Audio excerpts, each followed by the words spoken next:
안녕하세요. 아우라입니다. 오늘도 운의 그릇 제3장 운을 끌어당기는 습관을 낭독해 드리도록 하겠습니다. 들으시면서 얼마 남지 않은 한 해 나를 되돌아보고 새롭게 맞이하는 한 해는 새로운 마음으로 더 좋은 운을 맞이할 수 있는 저와 여러분이 되길 바라봅니다. 자, 그럼 마음 공부 시작해 보겠습니다. 환경에 순응하거나 환경을 옮긴다. 타고난 생년월일씨는 바꿀 수 없는 인생 DNA이지만 누구나 10년 단위로 주변 환경이 변한다고 보고 이를 대운이라고 부른다. 앞서 언급했듯이 대운을 대박운이라고 해석하면 잘못된 이해다. 누구나 10년에 한 번씩 운의 흐름이 변한다면 왜 누구는 살던 대로 살고 누구는 인생 역전에 성공할까? 두 가지 견해가 있다. 첫째, 어떤 사람에게는 대운 흐름이 좋게 오고 또 어떤 사람에게는 나쁘게 온다는 것이다. 둘째, 대운은 타고난 사주가 처할 환경인데 이에 대해 어떤 사람은 준비해서 움직이고 또 어떤 사람은 그 환경의 흐름에 몸을 맡긴다는 것이다. 사주 분석을 할 때 나는 보통 전자로 상담한다. 대부분 단순히 운이 좋냐 나쁘냐를 듣고 싶어 하기 때문이다.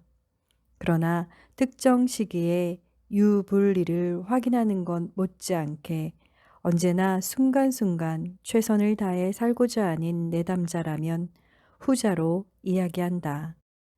이번 대운에 맞이할 환경적인 특징은 어떠어떠하다. 그러니 어떤 마음가짐으로 준비하는 것이 자연의 흐름을 활용하는 것이다. 라는 식으로 말이다.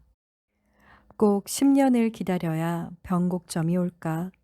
그렇지는 않다. 특정 해의 운을 통해서도 변곡점을 맞이할 수 있다. 단, 사주이론에서는 10년 단위의 대운이 받쳐줄 때 한 해의 운을 활용한 변화의 폭이 더 용이하다고 볼 뿐이다. 서핑을 해도 파도의 방향과 간조, 만조를 고려해야 하는 것과 같다. 그러나 서핑 자체 못지않게 돌아오는 과정도 중요하다. 자기가 생각한 그림대로 파도를 타는 것뿐만 아니라 안전하게 해안으로 돌아오는 것 모두가 종합적인 목표다. 같은 조류라도 누구는 해안까지 돌아오지도 못하고 누구는 조류에 발맞추는 데만 급급해 한다. 하지만 고수라면 멋지게 파도를 타고 해안으로 돌아온다. 이때 파도의 모습을 대운이라고 보면 된다. 대운이라는 파도를 잘 타려면 어느 해안에서 서핑을 할지 어떤 모습으로 돌아오고 싶은지를 먼저 정해야 한다. 해안가를 정하는 것이 목표라면 파도를 탈 때의 멋진 모습은 과정이라고 볼 수 있다.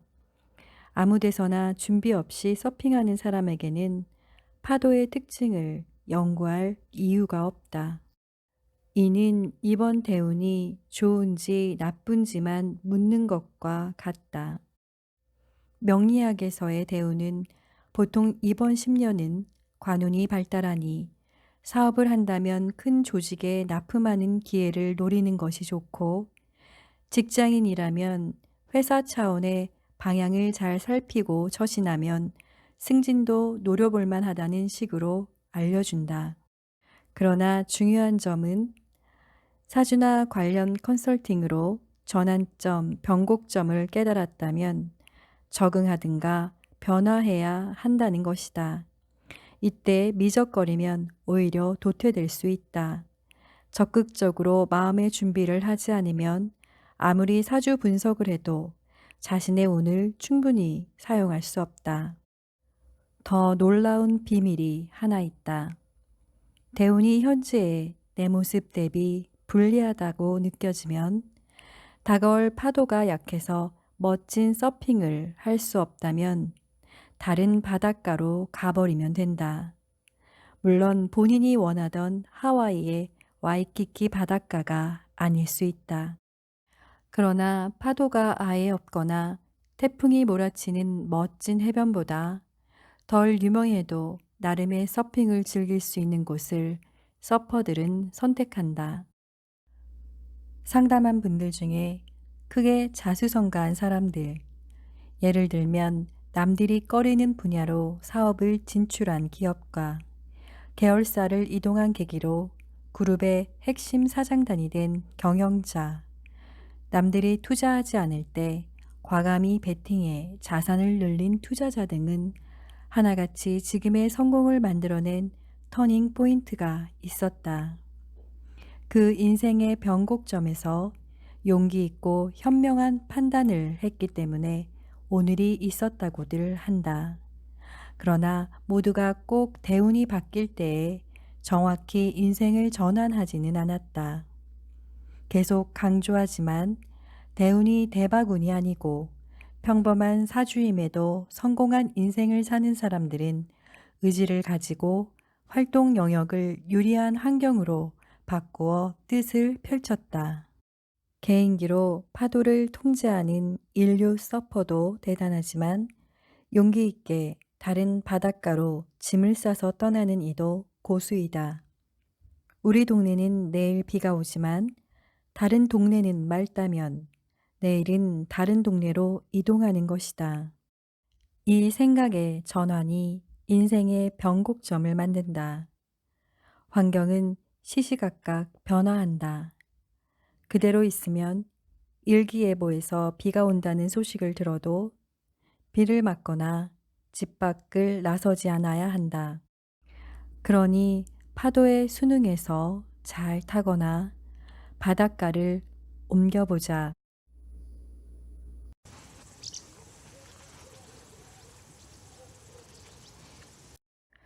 성공과 실패의 원인은 하나가 아니다. 명리학의 관점에서는 잘 되어도 자신의 능력 덕분만은 아니고 망해도 자신의 잘못 때문만은 아니라고 본다. 겸손과 용기를 일깨우는 관점이다. 혹시 한 기업이 파산 직전의 상황에서 기사 회생한 기사나 이야기를 본 적 없는가? 그런 이야기 속에는 늘 위기를 기회로 전환시킨 리더들이 등장한다. 마치 그 한 사람이 회사 전체의 운명을 바꾼 것처럼 말이다. 그러나 전문적인 경영학 연구에 따르면 리더 한 명으로 인해 위기를 벗어나거나 위대한 성공을 거두는 일은 예상처럼 흔치 않다. 개인도 마찬가지다.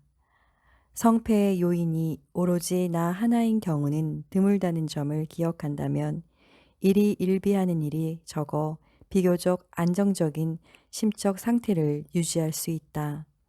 나아가 과거의 일에서 감정이라는 기름을 걷어내고 교훈이라는 영양분만 얻어낸다면 성공 가능성을 높이고 실패 가능성은 줄일 수 있다.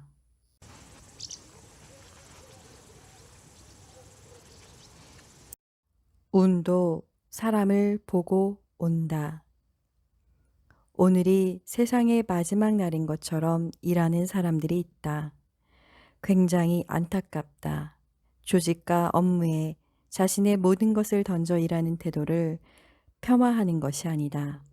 다만 그런 업무 방식은 본인의 기운을 안정적으로 유지하는 데 도움이 되지 않기에 그런 사람을 보면 다소 걱정스러운 마음이 든다.